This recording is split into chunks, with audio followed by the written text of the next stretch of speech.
இத்தனை வருஷம் என் கூட நடந்தவங்க, என் கூட பழகினவங்க, என்னோட ஆலயத்துக்கு நடந்து வந்தவங்க, கூட்டத்தின் கழிப்போட போன இந்த அனுபவங்கள்லாம் திடீர்னு அப்படியே நின்று போச்சே, அப்படியே மறைஞ்சு போச்சே.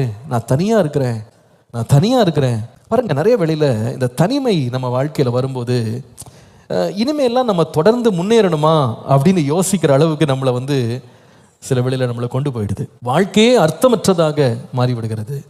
சில வேளை ரொம்ப பிரச்சனையாகவும் வேதனையாகவும் மாறிவிடுகிறது. ஆனால் இவ்விதமாக ஒரு மனுஷன் தனிமையில் எல்லாரும் என்னை விட்டு கடந்து போயிட்டாங்க, என்னை கைவிட்டாங்க, என்னை மறந்துட்டாங்கன்னு சொல்ற நேரத்தில் வாழ்க்கையில் நம்பிக்கை இழந்து நிற்கும் போது தாவீது சொல்லுகிற ஒரு வார்த்தை நமக்கு ரொம்ப நம்பிக்கை கொடுக்குது.